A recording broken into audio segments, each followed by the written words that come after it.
Pai, do Filho e do Espírito Santo. Amém. Ave Maria, cheia de graça, o Senhor é convosco. Bendito sois vós entre as mulheres, bendito é o fruto do vosso ventre, Jesus. Santa Maria, Mãe de Deus, rogai por nós, pecadores, agora e na hora de nossa morte. Amém. Auxílio dos cristãos, rogai por nós. Santa Elizabeth Seton, rogai por nós. Pai, Filho e Santo. Nós vamos então dar continuidade às aulas de História dos Estados Unidos. Essa será a quarta e última aula. A última aula nós estávamos falando no governo do Richard Nixon, né? Então hoje nós vamos retomar a partir desse ponto. Bom, o Richard Nixon, ele governou de 1968 a 1974, ele teve a reeleição e aí o segundo mandato dele foi abortado por causa do famosíssimo escândalo do Watergate. Que nesse escândalo do Watergate é um conjunto de prédios que fica em Washington, mistura de prédio residencial e comercial, e de escritórios lá, e lá havia um escritório do Partido Democrata. E os republicanos lá instalaram uma escuta lá no prédio do Watergate para bisbilhotar o que os democratas estavam fazendo. E descobriram uma gravação na qual o presidente dos Estados Unidos, o Nixon, sabia dessa escuta lá, completamente ilegal, arbitrária. Tentaram disfarçar, editando as fitas, né, para não aparecer a fase que o presidente sabia, mas aí depois, quando tiveram acesso às fitas, aí viram que realmente o presidente sabia. E aí foi iniciado um processo de impeachment, e aí no dia 8 ou 9 de agosto o presidente Nixon acaba renunciando ao mandato. Foi um grande escândalo lá nos Estados Unidos.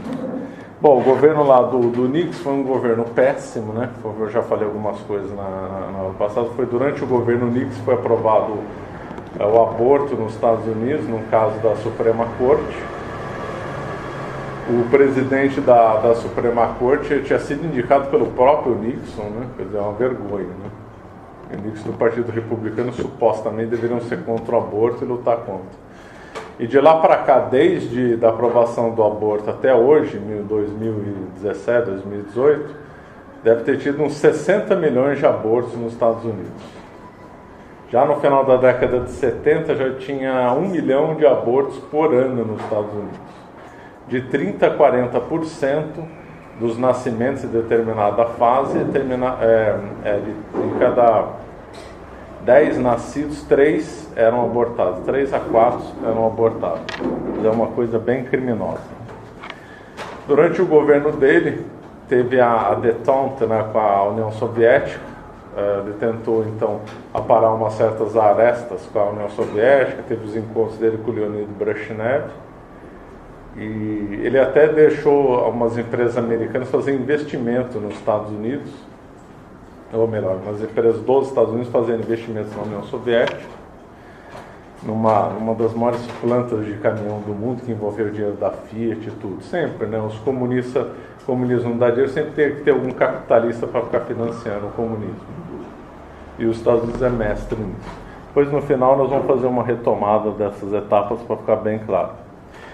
E ainda nessa ajuda com o comunismo, o grande efeito do governo Nixon é a visita com a China, né? Então ele visitou a China do Mao Tse Tung. Nossa, durante a Revolução Cultural Chinesa. A Revolução Cultural Chinesa durou aproximadamente 10 anos, de 1966 a 76. Milhões de pessoas foram assassinadas, né? O Mao Tse Tung é tido como o maior assassino de toda a história da humanidade, em número absoluto. As cifras variam de 50 a 100 milhões de pessoas. Ele mandou matar mais gente que Stalin e Hitler. E aí foi lá o presidente Nixon, abraçou o Mao Tse Tung, cumprimentou, chamava ele de meu amigo Mao. Tal. O Nixon, quando aposentou, antes que eu esqueça dessa informação, chegava a passar férias na União Soviética. Você vê o tanto que ele era contra o comunismo. E 20 anos antes, uns 15 anos antes, num encontro diplomático na Europa, a China nem fazia parte da ONU, começou a fazer a parte da ONU por causa da ajuda americana. Os diplomatas americanos tinham hora para nem cumprimentar os chineses. E aí, 15 anos depois, o Nixon faz lá um grande agrado lá para os chineses.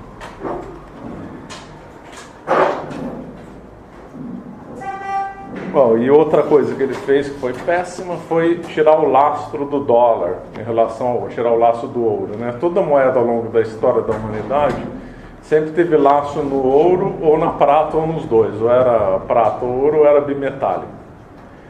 E pela primeira vez na história, ou pelo menos nos últimos séculos, o dólar, que então as moedas já eram vinculadas ao dólar, conforme eu expliquei na aula passada, na conferência de Bretton Woods de 1944, que definiu então os Estados Unidos como o grande centro financeiro internacional, e a segunda etapa então do Bretton Woods, uma etapa lógica, seria então desvincular o dólar do ouro. Então, pela primeira vez na história, durante séculos, as moedas hoje que nós temos em dia não tem lastro em coisa nenhuma, o que é uma coisa assim assombrosa, né? Então virou uma mera ficção. Hoje as moedas se tornaram fiduciárias, quer dizer, uma confiança que se tem nos governos. Isso é péssimo, porque até então era vinculado ao ouro, uma coisa física vinculada na realidade das coisas. Agora não, virou uma mera abstração, uma mera coisa fiduciária, e isso daí acaba dando muito poder para os governos. Os governos nunca tiveram tanto poder na história da humanidade como do século XX e XXI. E essa desvinculação do padrão ouro reforça o poder que os governos têm. Que eles vão poder emitir moeda à vontade, sem estar preocupada com lastro nenhum. Em relação aos Estados Unidos propriamente dito, esse fim do lastro foi péssimo, porque o dólar acabou se desvalorizando em relação às outras moedas, o poder de compra dos Estados Unidos acabou decaindo, o que foi agravado pela crise do petróleo de 73, por causa das guerras no Oriente Médio. O preço do petróleo saiu de 3 dólares para 12 dólares em um ano. Quer dizer, gerou uma recessão na década de 60, o Brasil ia sofrer mais no segundo choque do petróleo de 79. Então aí causou uma inflação, estagflação em boa parte dos países do Ocidente. Então o governo Nixon foi um governo bem difícil, né? Um governo que deu bastante ajuda para o comunismo. Eu só estou completando, na aula passada eu já tinha falado outras coisas desse governo. Bom, quando o Nixon renunciou, não assumiu o vice-presidente, porque o vice-presidente já tinha renunciado também por corrupção, que era o Spiro Agnew, um descendente de grego.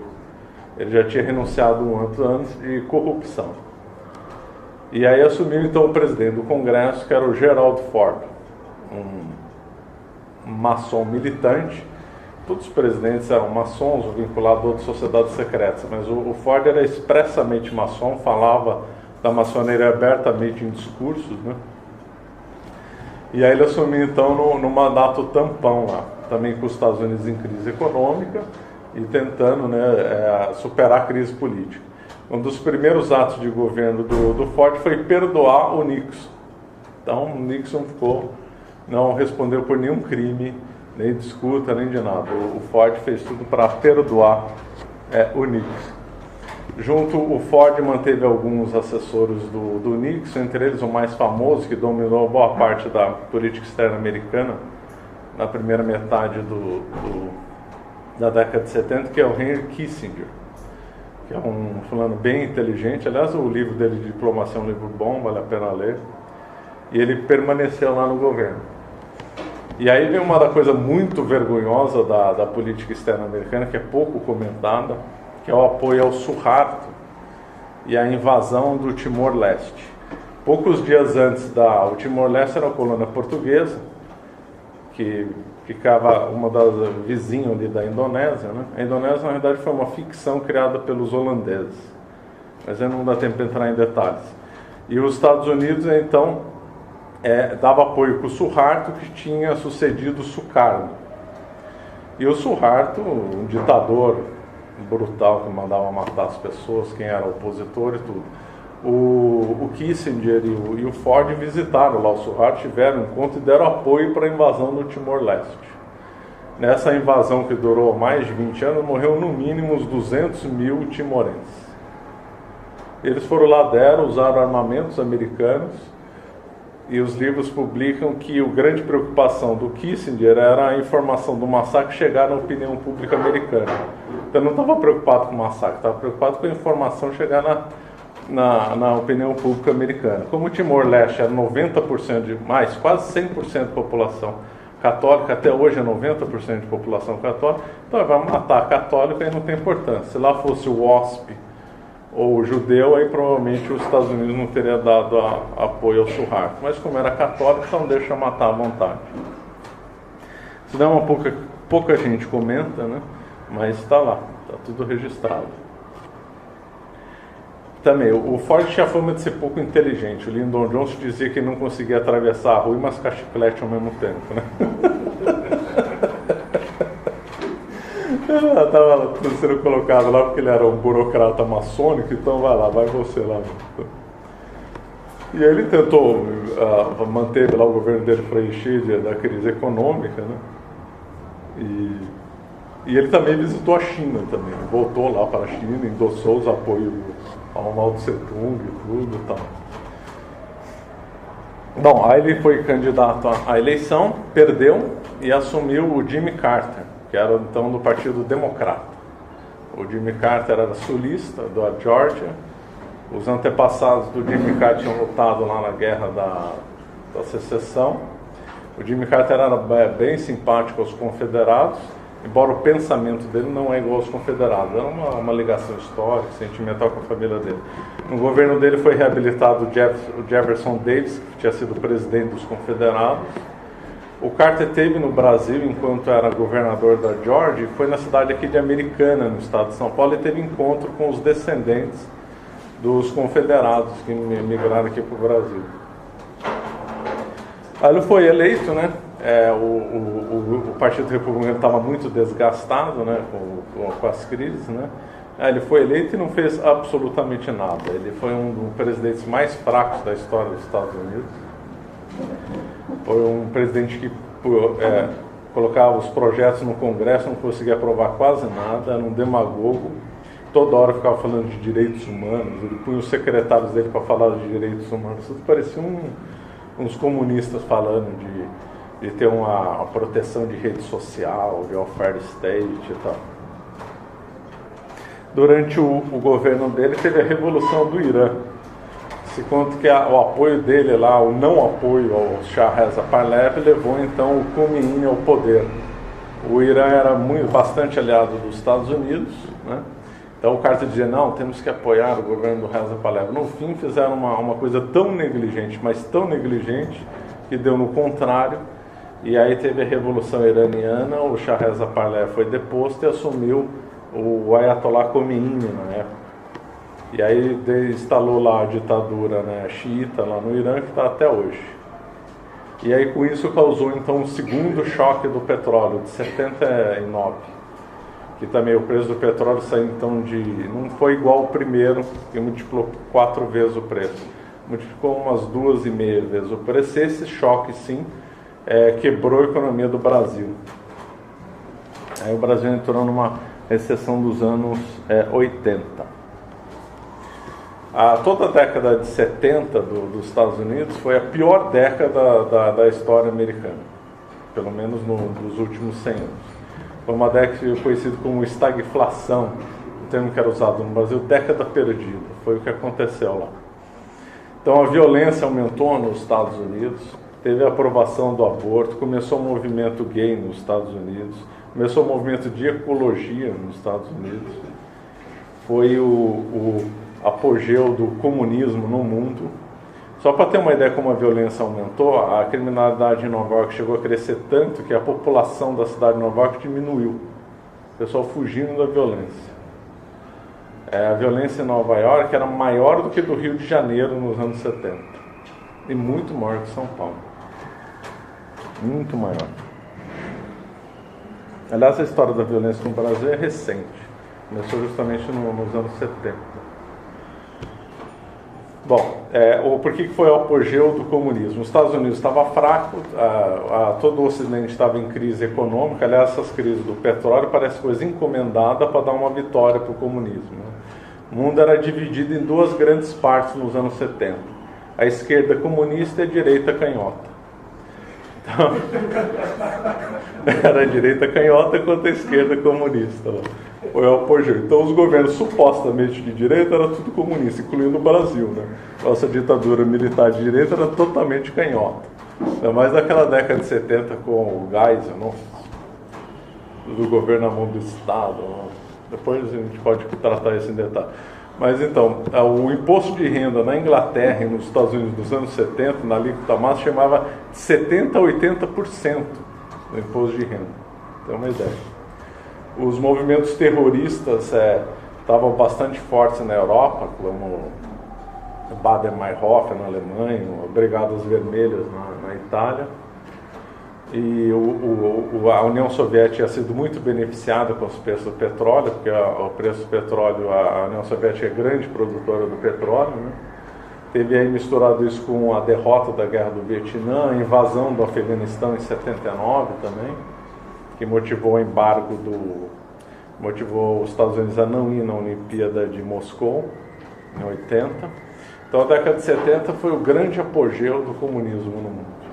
Ou metade era comunista, outra era da direita canhota. O Suharto também era comunista, a Índia também era, tudo era comunista. Só que uns eram formalmente declarados e outros eram disfarçados. E aí, em questão de 10 anos de apogeu, o comunismo entra em colapso. Quer dizer, é uma história muito mal contada essa daí. E nos anos, o governo Carter, conforme eu falei, muito fraco, não conseguiu a reeleição. E aí foi eleito um nome que é adorado pela nova direita, Ronald Reagan.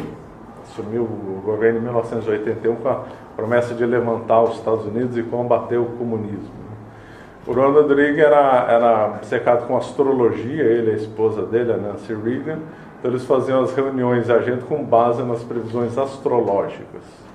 Segundo o secretário dele, ele governava 3 horas por dia, o resto ficava falando das histórias de filmes e pensando em projetos mirabolantes. Um deles foi aquele projeto fracassado e caríssimo, Guerra nas Estrelas, que era levar mísseis para o espaço. Coisa caríssima que não deu em nada. Aí ele supostamente instalou um governo neoliberal. Então ele diminuiu muito o imposto, só que não fez a outra parte, que é diminuir o gasto do governo. Ele, pelo contrário, aumentou os gastos do governo, diminuiu a arrecadação, o que, aliás, favoreceu as grandes empresas, mas a classe média mais ou menos, favoreceu mais concentração de capital das grandes empresas, favoreceu muito o Japão, por causa das compras governamentais, também das compras da população em geral. Mas, então, ele aumentou os gastos públicos em mais de 3 vezes, tudo indo para a área militar. Então, essa reforma liberal dele é uma reforma manca.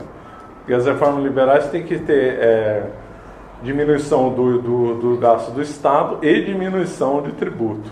Ele só fez de um lado. Então a fama dele é totalmente injustificável.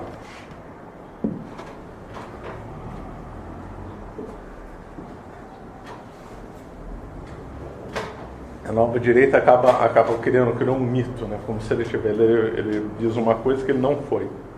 E não fez um governo conservador coisa nenhuma.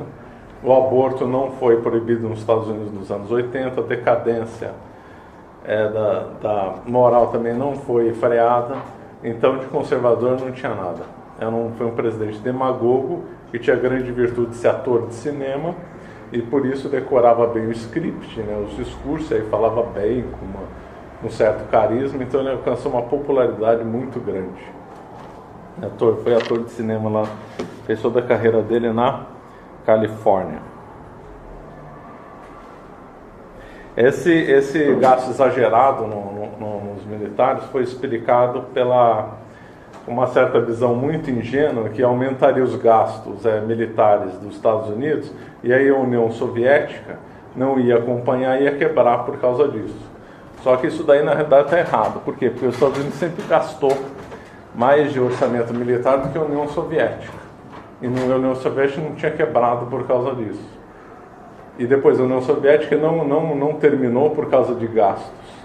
Ela terminou por causa das reformas políticas do Gorbachev. Então não tem a ver causa e efeito uma coisa com a outra. Seria muita ingenuidade achar que a aposta era essa. Tem uma outra interpretação que parece ser mais plausível.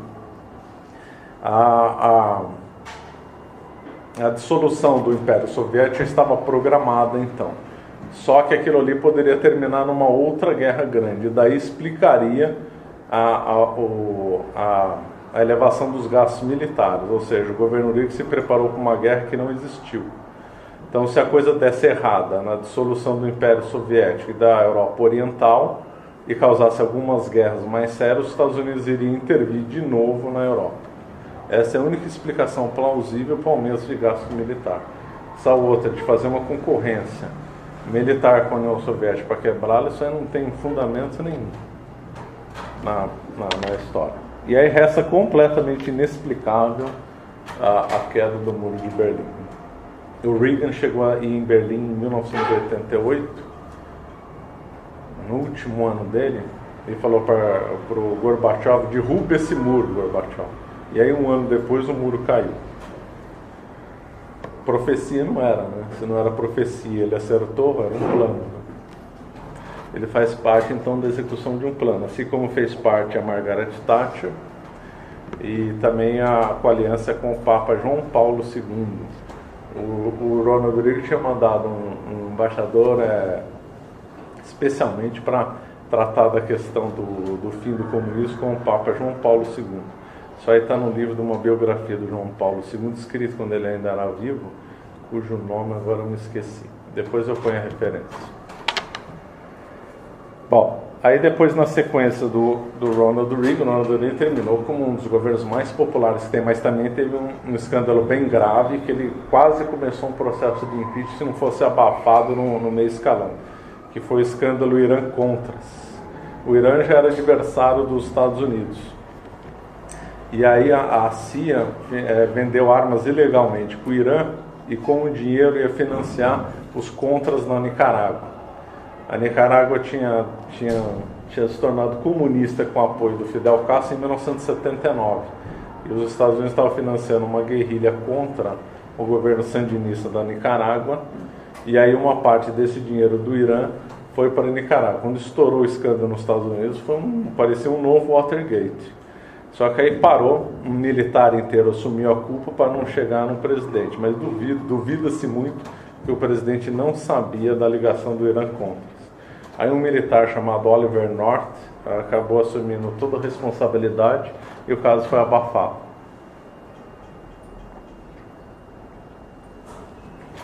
Bom, aí na sequência o Ronald Reagan, como era muito popular, acabou fazendo o sucessor dele, que era o vice-presidente, que era o George Bush.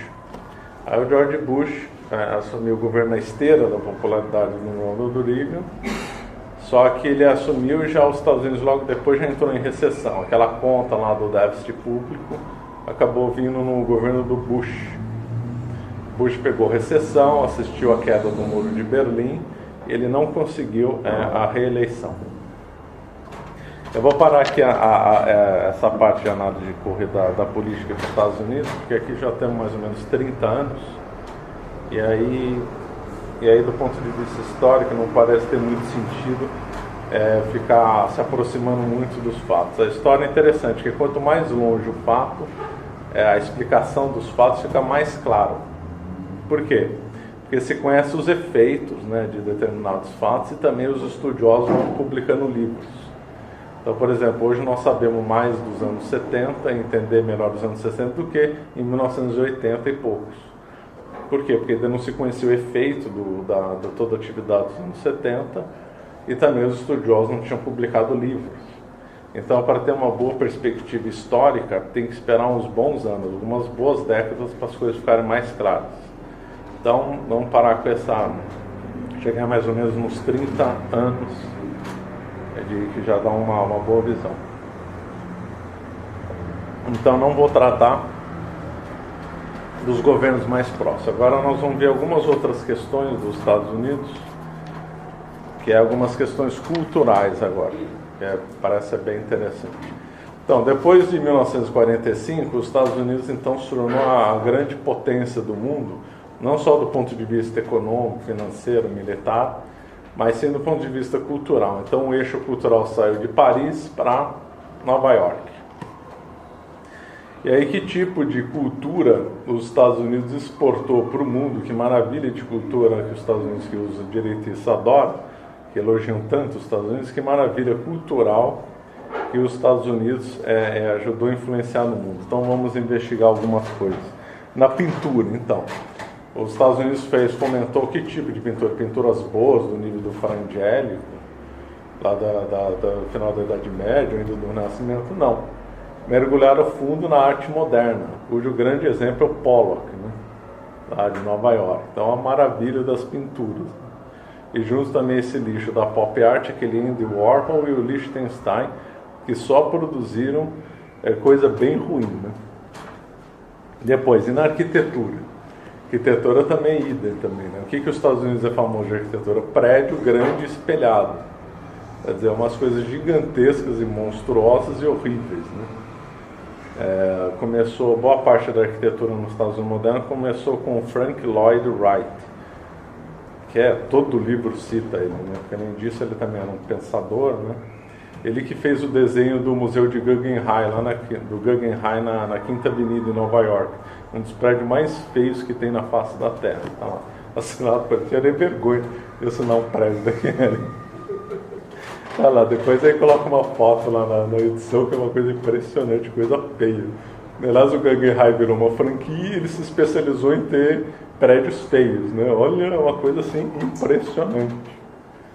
Quer dizer, eu estou me antecipando, todo tipo de cultura produzida pelos Estados Unidos no pós-45 foi simplesmente péssima e horrorosa. Eles só usaram o dinheiro para fomentar a porcaria, essa que é a verdade. Dentro dessa linha aí, vamos ver outras coisas. No urbanismo também não tem. O urbanismo nos Estados Unidos gerou uma coisa que é de influência inglesa, né? Tinha que ser, né, da Inglaterra, que era o suburbanismo, né? Que é a visão do subúrbio. Parece ter uma visão ingênua, uma mera opção da pessoa sair da cidade como tal e morar mais afastado, mais próximo do campo, né? Sair da inner city, como eles falam nos Estados Unidos, morar no suburb. Mas a visão, na realidade, é uma visão utópica. Eles saíam do subúrbio com a mentalidade da cidade acima da colina, que depois eu vou emendar para ficar mais claro, de uma visão ideológica de cidade perfeita. E também com uma visão racista também. Porque os Estados Unidos sempre foi muito racista. Já falei na aula passada, as últimas leis racistas tinham sido só abolidas nos anos 60. Então os WASP, né, o White Anglo-Saxon Protestante, não queria conviver nem com o irlandês católico e nem com os negros. Então eles iam morar nos subúrbios, todos brancos, né, com as cidades todas bonitinhas, com os vilarejos todos suburbanos lá próximos, para ficar livre do contato com as raças inferiores. Esse é o conceito do suburbanismo americano. E esse urbanismo cria cidades completamente artificiais, né? Que fica só bolsão residencial, depois, dezenas de quilômetros depois, aí tem um bolsão comercial, mas que não esgota todo o comércio possível, para depois, mais dezenas de quilômetros, ter outro bolsão comercial. Aí vem a lógica do automóvel e do shopping center, que lá eles chamam de mall. Então ficam umas avenidas gigantescas na periferia das cidades, tudo com um mall atrás do outro. E a conexão entre onde você mora e como o mall é só feita de automóvel. E se quiser outro comércio com algum tipo de outro equipamento, tem que andar mais para pegar uma outra avenida de malls com outros produtos. Então se fica andando dezenas de quilômetros sempre de carro e nunca se anda a pé, né? Isso daí, essa visão aí, primeiro, destruiu a inner city, né? O núcleo da cidade empobreceu. As cidades ficaram esvaziadas sábado e domingo, né? Porque a população que tinha mais dinheiro e que poderia sustentar restaurantes, lojas e coisas na rua, não sustentava e faziam esse comércio virar só no subúrbio. Então as cidades ficavam verdadeiras cidades fantasmas no fim de semana, sendo muito claro, lotada no dia a dia de semana e depois esvaziado. Obviamente esse conceito de cidade é oposto ao conceito europeu de cidade, principalmente o conceito latino de cidade, na qual todo o comércio tem que estar na rua e os bolsões comerciais e os bolsões residenciais ou misturados com o comércio ou muito próximos do comércio, de modo que se pode andar a pé, se não se abandona a cidade no fim de semana, e aí dá vida e valor econômico para a cidade também. Só comparar, por exemplo, Roma com Los Angeles, por exemplo, ver como a lógica é absurda lá em Los Angeles, o centrão lá do downtown vazio e pobre, e o centro de Roma vivo e cheio de comércio. Aliás, o grande exemplo do subúrbio é Los Angeles, que é uma cidade que os urbanistas que são críticos falam que foi uma cidade completamente artificial e destruída. Ela era um vilarejo simpático, a origem remota dela era espanhola, claro, com esse nome tinha que ser. E aí depois, quando Los Angeles é uma das cidades que mais cresceu no mundo nos anos 50 e 60, e aí depois ela cresceu tudo na base do subúrbio. Então era uma soma de subúrbios a cidade. Então essa visão suburbana é simplesmente péssima. Acaba desfigurando a cidade, acaba dando um domínio para o automóvel absurdo, e a coisa não acaba sendo simpática no dia a dia. Agora está se vivendo nos Estados Unidos o pós-subúrbio, né? O pessoal parece que cansou agora, estão voltando para a inner city, né? Bom, outro aspecto cultural, televisão, claro, né? Os Estados Unidos, quem inventou a televisão foi a Inglaterra, né? Tinha que ser, mas quem realmente popularizou a televisão, com todas as sujeiras inerentes a ela, foi os Estados Unidos. Entre elas, os desenhos ridículos do Disney, né? Que é sempre atrapalhar a infância, que eu já comentei em trabalhos meus sobre televisão, então não vou me alongar muito. Depois nós temos no cinema, né? É impossível pensar nos Estados Unidos sem Hollywood, sem o cinema. Fizeram toda a sétima arte desenvolver, né? E que tipo de mentalidade que o cinema evoca? Bom, não vai dar para avançar muito no cinema, que daria aí mais tempo, nem sou tão entendido nisso, mas vale a pena consultar o trabalho de um brasileiro, professor Wilson Ferreira, que tem um livro e um blog chamado Cinegnose, e ele usa o termo realmente gnose para os filmes americanos e também alguns filmes europeus, mas a maioria deles são tudo filmes americanos. E no trabalho dele ele mostra que maciçamente a indústria cinematográfica americana é uma indústria que fomenta e vende a gnose. Então todos os filmes são, todos não, claro, mas boa parte da indústria de cinema dos Estados Unidos é totalmente gnóstico. Totalmente gnóstico. O nível que ele comenta é bom, realmente dá para dar razão para ele, realmente é tudo gnose pura lá. Então se vende a filosofia da gnose via filmes lá nos Estados Unidos. Outro autor aqui que eu já citei várias vezes, o Jonathan Goldberg, faz uma análise que boa parte do cinema americano é um cinema fascista, por causa da teoria da ação, que é bem interessante. Para não ficar no ar, toda ação humana é feita em 3 partes, segundo São Tomás de Aquino. Primeiro se contempla a finalidade do que se quer fazer, depois os meios de execução e depois finalmente se faz a execução da coisa. Então se eu vier aqui vindo da aula, eu podia escolher os meios, vinha a pé, de bicicleta ou carro, optamos por vir de carro, mas a finalidade era vir aqui da aula, e agora eu estou executando a finalidade. Então o mais importante é a finalidade, claro. Agora o cinema inverte essa lógica, principalmente cinema de ação, ele põe como a finalidade a ação mesmo, de modo que a finalidade fica diluída no meio da ação. Tanto é que as pessoas às vezes ficam decepcionadas com o desfecho de filmes de ação. Pô, a razão do filme era só isso, porque pouco importa a finalidade do tiroteio, da luta, é a luta e o tiroteio que vale a pena. Então a finalidade fica diluída na coisa. E por que isso é fascista? Porque os fascistas lá italianos, também os fascistas americanos, com o nome progressismo, eles diziam que o mundo estava exagerado na contemplação e na visão da finalidade. Então o mote era só ação, ação, ação. Mussolini dizia isso expressamente. Agora é ação, ação, ação. O Marinetti, que era o teórico do futurismo, também na mesma linha. Ação, ação, ação. Então aí, o cinema vende então a gnose nos Estados Unidos. Mais outros itens, o jeans também. O jeans também, até na indumentária, né? Os Estados Unidos vai provocar o que é de pior. Por que essa briga do jeans? Uma coisa já multifacetada, né? Primeiro, do igualitarismo do jeans, que é usado com homem e mulher, o que é péssimo. Usado para criança e para adulto continua sendo péssimo. Também o igualitarismo que tende, em ocasião, essa é a mesma coisa. Então, fulano vai trabalhar na roça de jeans, que para a roça seria bom, mas também para sair num evento social também se vai de jeans. Ora, para cada roupa deveria ter uma finalidade diferente. E o jeans fica, então, igualitário quanto ao uso dele. Agora, enquanto a si mesmo, ele é uma peça de roupa horrível. Por quê? Porque, pegando o exemplo de uma calça jeans, todo alfaiate sabe que tem que esconder a costura para dar mais unidade para uma calça. E o jeans mostra costura. A costura não fica oculta, fica explícita.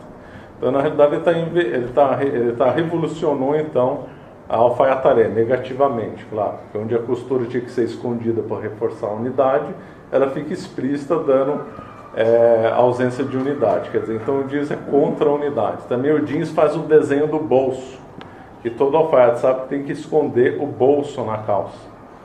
E também quanto ao tecido. Quanto mais fino o tecido, dá para colocar mais tecido por polegada. E aí a roupa fica mais única e mais agradável de vestir. Os italianos é que são mestres nas lãs fios de 120, 130, que são determinados fios por polegada. Aquilo ali acaba ventilando melhor, acaba sendo mais agradável de usar, e o fio, por ser mais fino, dá uma impressão de mais unidade quando se vê. E por fim, o jeans, quando é lavado, ele é lavado, ele começa a mudar de cor conforme. Então fica um azul escuro num lado da calça e um azul claro em outro lado da calça, também atacando a unidade. Se for lavado uma calça italiana com lã fria, então a calça vai sempre perder a cor de modo uniforme, mantendo a unidade dela. Então o jeans é uma peça de roupa bem decaída. Agora teve a versão rasgada, ainda pior ainda. Então o jeans é a revolução na roupa, né?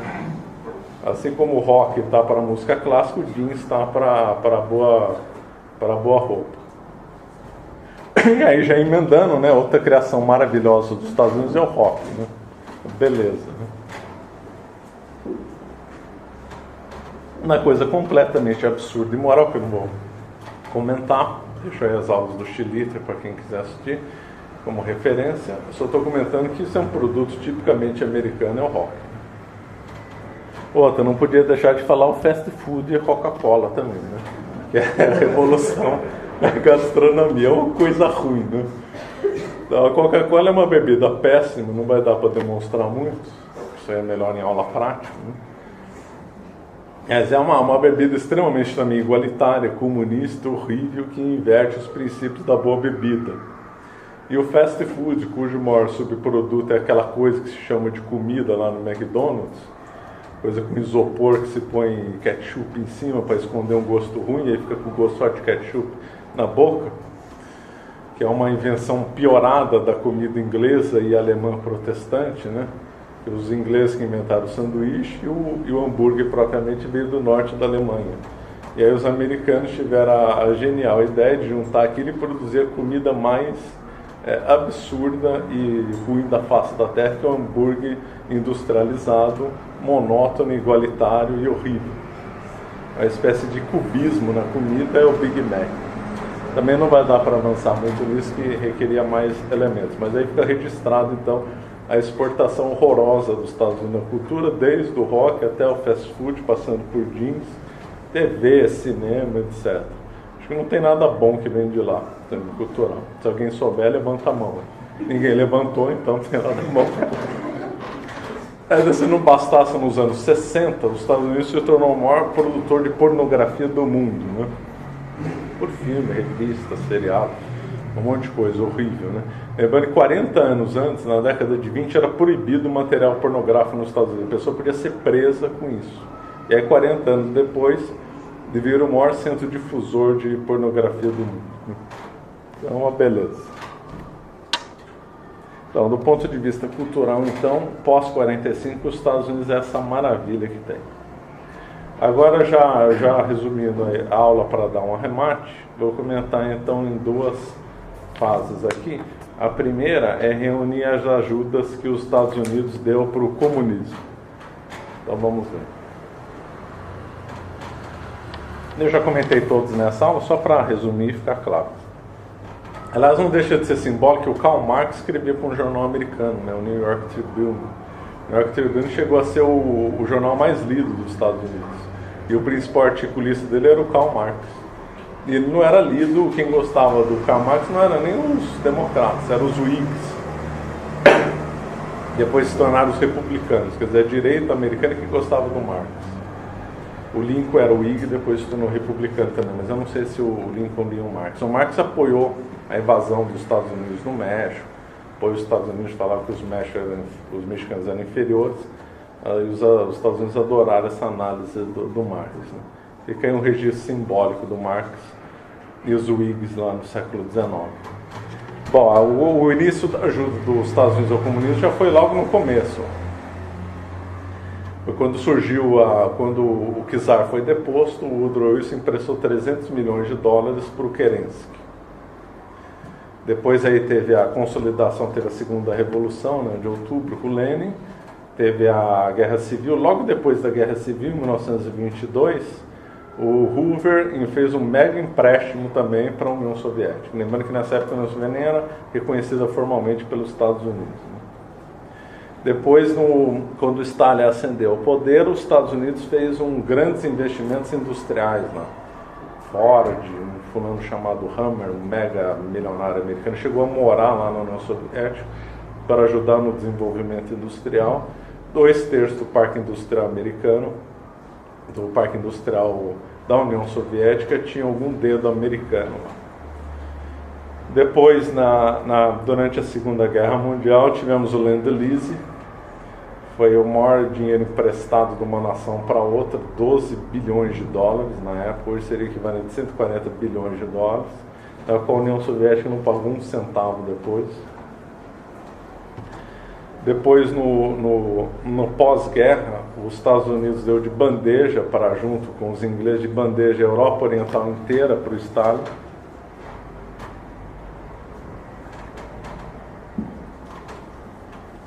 Depois, os Estados Unidos sentou do mesmo lado da mesa com a União Soviética, apoiando a descolonização na África, que resultou em ditaduras brutais ou no próprio comunismo em vários locais, apoiado pelos Estados Unidos a descolonização.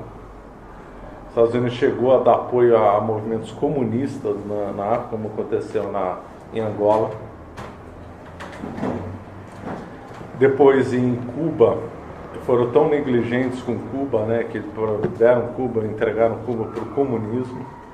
Depois, a derrota estranhíssima dos Estados Unidos no Vietnã, que eu comentei que foi uma derrota política e não militar, por causa da manobra dos democratas. Aliás, aquele Watergate, não dá para engolir que o Nixon tenha caído por causa disso.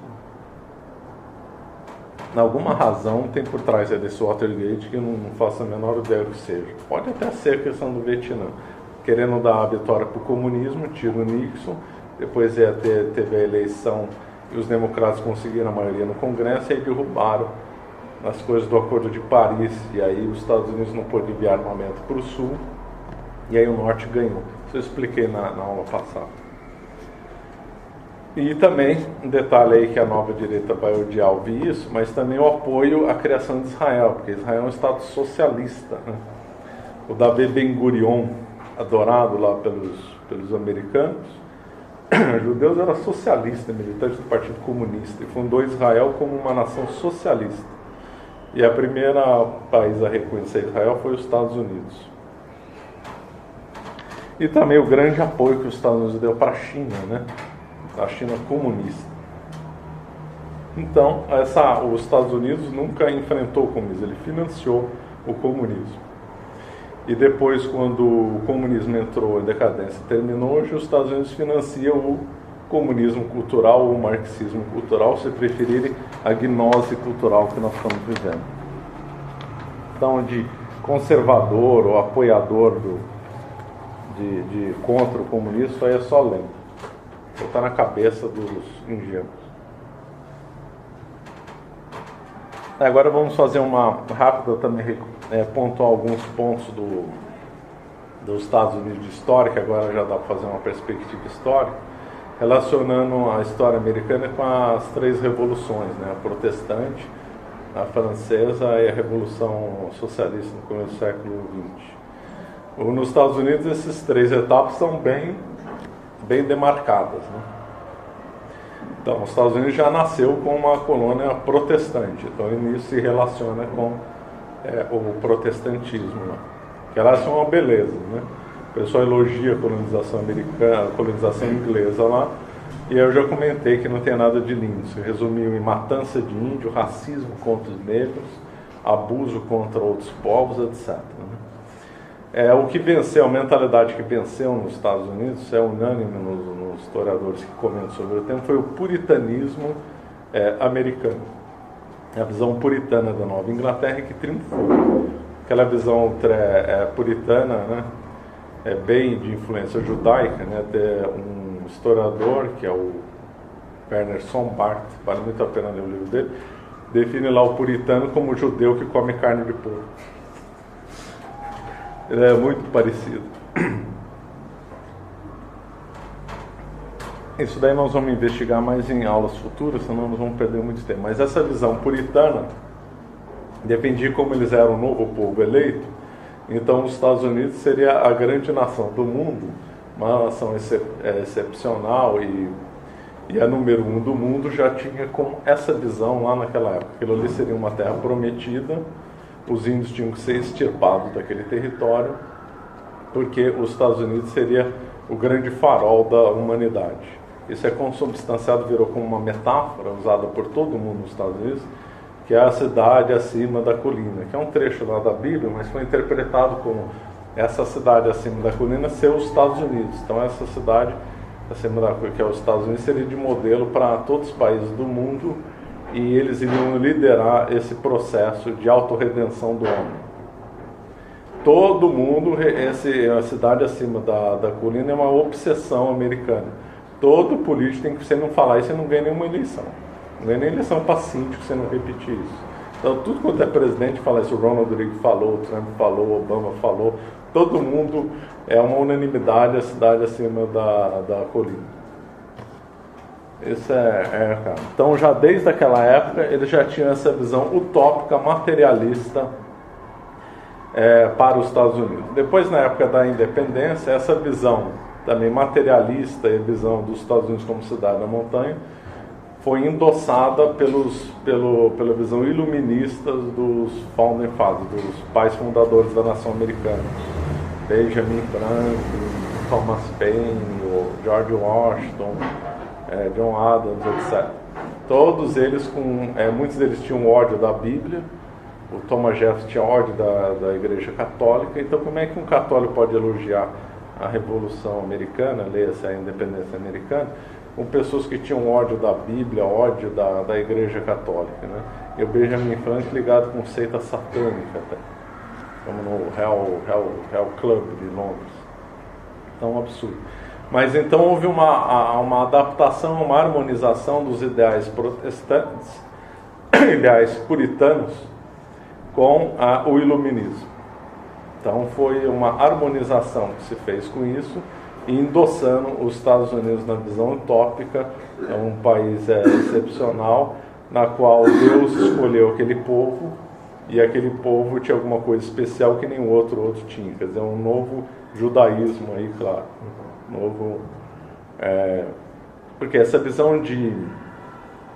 Antecipando que eu queria comentar esse outro, mas para não ficar muito no ar, segundo a visão calvinista e protestante que eles herdaram dos judeus, a relação que um determinado grupo de povo, que era escolhido por Deus, tinha uma relação contratual com Deus. Então, se esse povo cumpre determinadas coisas, Deus, por uma razão contratual, vai cumprir a parte dele. Isso é expresso em Calvino, no judaísmo e no puritanismo. Eles têm uma mera relação contratual com Deus. Dessa revolução contratual, por isso a obsessão dos americanos e boa parte do mundo, com o contratualismo também. E como é um contrato de Deus com a Assembleia, né, eleita, então essa Assembleia eleita tem então um certo mandato divino para fazer o que quiser. Então tudo que está na lei está certo. Quer dizer, dado que a Assembleia aprovou determinados procedimentos legais, os procedimentos legais estão certos e aprovados por Deus. Isso é expresso na mentalidade puritana. Então daí vem a noção de constituição também, a noção legalista e do direito positivo. Também vem daí. Na verdade é uma coisa bem judaica isso daí. Bom, e aí então a independência americana, que foi em 1776, se harmoniza bem com a Revolução Francesa, embora feita antes, com princípios muito próximos. Segundo um autor chamado Billings, que comenta isso, boa parte dessa revolução também teve influência de um pré-romantismo alemão. Então, se ele está certo nessa visão, teve um curto-circuito na história na independência americana também, juntando princípios maçons românticos com os princípios maçons racionalistas também. Porque elas têm toda a razão de ser, porque os puritanos eram bem de uma linha mística. E aí, com o racionalismo dos iluministas, então eles fizeram uma junção revolucionária. Parece bem interessante o termo. Só que não vai dar para desenvolver tanto aqui. Nós podemos voltar depois. Bom, então a independência americana vai então se relaciona com a segunda revolução. Aí todo o século XIX é um triunfo das teses do norte, iluministas e puritanas agora adaptadas ao liberalismo, em detrimento do sul. Teve a Guerra Civil Americana. E aí no século XIX nós temos a grande reforma do Woodrow Wilson, que foi o presidente na história americana que mais mudou os Estados Unidos, e que aí levou os Estados Unidos para o socialismo. O progressismo americano, como eu já falei bastante em aulas passadas, é um fascismo, e o fascismo é socialista. Quem trata bem nesse tema é o Jonas Goldberg, no livro que eu já citei, A Exaustão. Para falar que para dar um sentido, né, fazer uma citação dessa linha puritana, iluminista e que culmina no Woodrow Wilson, esse livro aqui, que é um livro bem interessante, que está na bibliografia, faz essa ponte aqui. Então eu vou ler rapidamente, só para dar algum embasar então um pouco que eu falei. O culto ao progresso, a crença na possibilidade de uma sociedade perfeita, ou pelo menos possível de ser aperfeiçoada, a categorização das ações humanas, inclusive as crenças intelectuais, e a consequente tendência a regular a moralidade por meio da legislação, eram certamente o legado norte-americano dos puritanos da Nova Inglaterra. Benjamin Franklin não era puritano, mas isso é exatamente o que ele e os puritanos tinham em comum.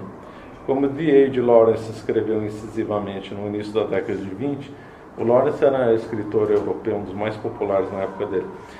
Na Filadélfia, Franklin montou sua pequena ideia ou automação de um norte-americano padronizado, este pequeno democrata seco, moralista, utilitário, norte-americanizando e mecanizando esse protótipo de cidadão perfeito como um padrão de América. De Benjamin Franklin ao Woodrow Wilson, pode ser uma longa caminhada, mas é uma caminhada pela mesma estrada teórica e materialista. O materialismo americano, assim como o materialismo judaico, é profundamente religioso. Porque o sinal da salvação seria o sucesso material. Então daí vem a visão moderna americana e péssima dos winners e os losers, né? Então o sinal que Deus aprova uma pessoa e que ele está salvo é que ele vai ter um sucesso material nessa vida. Agora, esse sucesso é meramente material, não significa um sucesso não material. O que eu quero dizer com isso? Então, se o fulano teve 5 mulheres, abandonou os filhos, mas é rico, não, aí vale só a riqueza. Agora, se ele não ficou rico, fulano de classe média, mas nunca abandonou a mulher, criou bem os filhos, não, esse é um fracassado porque não teve sucesso material. Então, um mero sucesso material puro e simples, que é essa visão puritana, calvinista e judaica. Nós vamos ver melhor isso em mais detalhes na próxima aula da Cabala, que eu vou avançar bastante nesse tema. Então, concluindo já a aula, só um detalhe interessante desse que eu esqueci de uma outra aula. Tem que falar ainda dos católicos, perdão. Vale a pena um pouco falar dos católicos dos Estados Unidos. No começo da colonização, os católicos eram a minoria das minorias, ficavam vinculados a Maryland, até que hoje o bispo primaz dos Estados Unidos é de Baltimore, não é de Nova York, é de Baltimore. E aí, só que os Estados Unidos recebeu muitos imigrantes, foi o país no mundo que mais recebeu imigrantes. Uma das razões da riqueza americana é ter recebido muito imigrante, né, de vários locais. Aí, somando a habilidade de vários povos, acaba enriquecendo muito qualquer nação, né? Os Estados Unidos foi o melhor exemplo disso. Receberam milhões de pessoas de tudo. Segundo os cálculos de DNA, não sei a precisão disso, como é que se faz, a maior parte rastreável de DNA americano é de alemães, não é nem de ingleses. Depois vem inglês, depois vem irlandês. Então, é tudo uma boa parte de sangue alemão. O que ela se prova também muita influência cultural, da arquitetura, inclusive nas ideias ruins também. Vem muita coisa da Alemanha mesmo. Muitos presidentes, lideranças eram obcecados pela Alemanha, né? E aí vem a leva de católicos, é bem mais tardia nos Estados Unidos. Então, no final do século XIX para o século XX já começou a ter bastante católico nos Estados Unidos. Em 1920, já com uma forte vinda de italianos para os Estados Unidos, aí deu uma outra. Os católicos nos Estados Unidos teve várias etapas. A primeira foi de irlandês, depois de italiano e nos últimos 50 anos de latinos. E hoje os Estados Unidos têm entre 75 e 80 milhões de católicos, é bastante gente. É o quarto país do mundo em católicos, perde para o Brasil, México e Filipinas. Então já é um contingente realmente muito grande, que está melhorando bastante os Estados Unidos. E agora agora o processo dos americanos, do catolicismo americano é muito errático. No século XIX era um catolicismo bem ruim lá, que deu origem à heresia do americanismo, né? E quando o americanismo é uma heresia condenada por Leão XIII, se não me engano, no último ano, 1899, na qual os católicos deveriam não falar de dogmas ou até mesmo renunciar a princípios da fé para fazer caridade com os outros. Então, quer dizer, o que vale mais é a fraternidade. Eu nem vou usar caridade porque está errado, né? A fraternidade universal está acima dos dogmas e das verdades de fé do católico. Esse é, em suma, o americanismo, que por tabela, então, tenta harmonizar o catolicismo com os ideais americanos, liberalismo, individualismo, materialismo, etc. Então o americanismo ele tem essas duas vertentes. Tem a vertente de harmonização local, com os princípios errados dos Estados Unidos, e também uma visão que aí já é bem geral, não só deles, de que tem que abandonar essa coisa de dogma, de princípio da fé, para alcançar uma fraternidade aí universal, que continua até hoje, né? No século XIX, os bispos americanos votaram contra a infalibilidade lá no Concílio Vaticano I. Tá? E era uma vergonha, muitos católicos nos Estados Unidos, isso até hoje é uma grande vergonha lá nos Estados Unidos, se dizerem primeiro americanos que católicos. O John Kennedy, que foi o primeiro presidente batizado na Igreja Católica nos Estados Unidos, chegou e falou assim: não se espantem, protestantes, antes de ser católico eu sou americano. Por quê? Porque nos Estados Unidos se fomentou, desde os puritanos até hoje, o que se fala de religião civil americana, algo que lembra um pouco a religião civil chinesa na época dos imperadores. Então, essa religião civil americana significa que acima de todas as religiões está o ser americano, o americanismo. Então idolatrar o Estado, idolatrar a presidência, as instituições americanas, e a sua religião vem em segundo, é uma mera coisa secundária. Isso daí é uma coisa bem puritana, já que no contrato entre Deus e os homens, essa assembleia vai ter algo de divino, como uma emanação da Cabala, que nós vamos ver numa próxima aula. Então, essa emanação do divino alcança a assembleia, então fica essa meta-religião que todas as outras têm que servir. Essa religião civil americana, aqui no começo, que é a própria cidade acima da colina, teve vários momentos. No século XIX se falava do destino manifesto, hoje é um termo que parece mais caduco, mas a cidade acima da montanha continua sendo a grande metáfora desse tema. Então isso é uma grande tristeza dos católicos, é ter essa visão, não todos, claro. Aliás, a divisão dos católicos lá é bem heterogênea. Tem estados que tem muito católico, tem estados que tem pouco. Aliás, prova essa mentira que o catolicismo produz pobreza e o protestantismo produz riqueza. Então nós vemos na estrutura dos estados americanos como isso é uma mentira. O estado que tem a maior renda per capita dos Estados Unidos é Massachusetts, que a maioria da população relativa é católica. E o estado com menor renda per capita é o Mississippi, cujo católico não chega nem a ser 1% da população, maioria esmagadora protestante. Então, se essa ótica que o protestante produz riqueza e o católico produz pobreza, Mississippi tinha que ser mais rico que Massachusetts, né? Só para ficar nesse exemplo. Na Alemanha é idem também, a Baviera é mais rica que Brandemburgo, e a Baviera tem mais católico e Brandemburgo tem mais protestante. Então isso daí é uma lenda só para combater essa coisa ridícula aí. Bom, com a vinda de muitos católicos lá nos anos 50, que aliás foi o apogeu dos Estados Unidos como grande potência, foi os anos 50. Por quê? Porque a Europa ainda não tinha superado a Segunda Guerra Mundial, nem o Japão estava tão rico, e aí os Estados Unidos triunfava com uma porcentagem absurda do PIB em relação ao mundo, né? Foi o apogeu. E essa época dos anos 50 também foi muito boa para a Igreja Católica. Então se disseminou muitos conventos, estava uma pujança bem... Esse autor aqui comenta que estava vendo muito bem o catolicismo na igreja. E aí veio o Concílio Vaticano II. O Concílio Vaticano II não foi só ruim no Brasil, foi no mundo inteiro. Nos Estados Unidos, segundo o próprio autor diz, foi péssimo. Foi horrível, né? Foi uma catástrofe lá. Agora, o que parece que o catolicismo agora, dos últimos 20 anos nos Estados Unidos, está bem melhor. Parece não, está bem melhor que o catolicismo aqui no Brasil, né? Eu já vi a quantidade de missa tridentina que tem nos Estados Unidos, e os bispos lá parecem ser bem melhores que o nosso.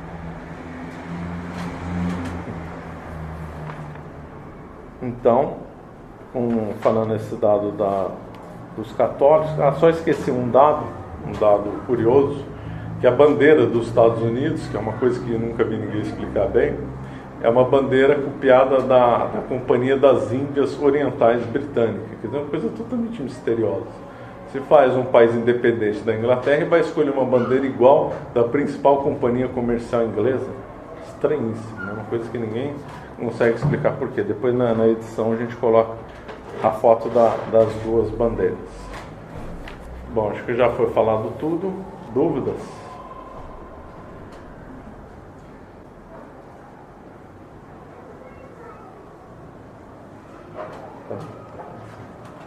Alguém tem pergunta?